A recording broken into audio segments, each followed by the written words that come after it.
सरस्वती महाभागे विद्ये कमललोचने विश्वरूपे विशालाक्षि विद्यां देहि नमोऽस्तुते।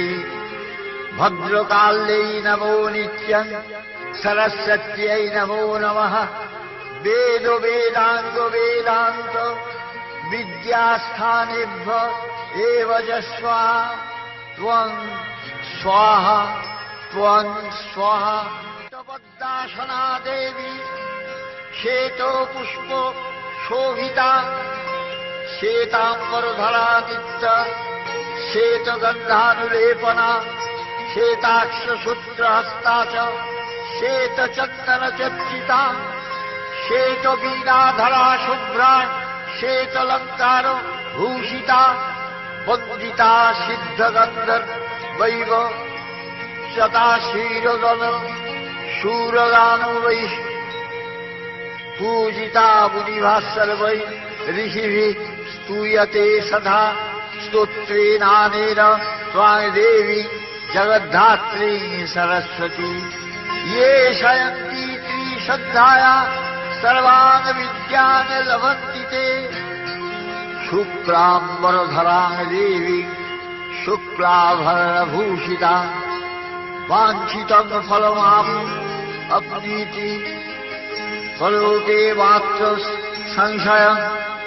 धनं देहि बुद्धिं देहि पुत्रं देहि सुरेश्वरी ज्ञानं देहि यशो देहि सरस्वत्यै नमो नमः। देहि प्रज्ञामेधं देहि विद्यां देहि सुपूजिते कल्याणं च जयं देहि सरस्वत्यै नमो नमः। त्वं स्वाहा त्वं स्वधा।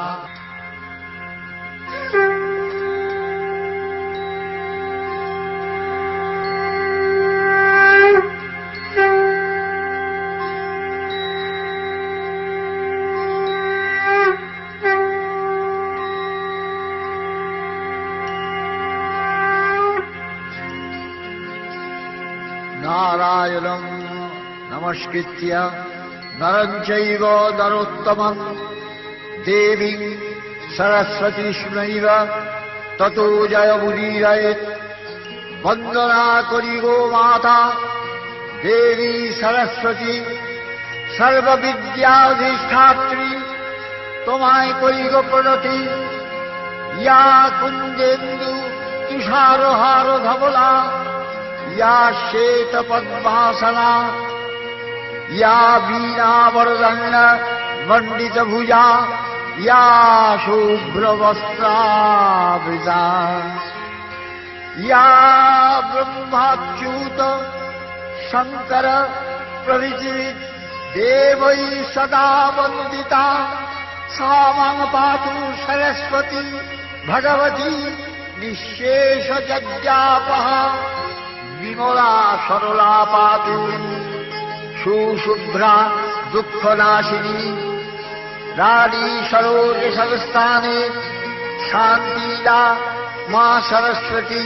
न देवो भगवान् ब्रह्मालोको पितामह त्वां परित्यज्य सवतिष्ठे तथा भव। वरप्रदा यत्र वेदान्त सर्वाणि शस्त्राणि नित्यगीतादिकज्जयन् न विहीनत्वया देवी तथा मे सन्तु सिद्धयः। लक्ष्मीर्मेधा धरा पुष्टि गौरी तुष्टि प्रभाधृति एताभिः पाहि तनुभिः रष्ट्राभिः मां सरस्वती।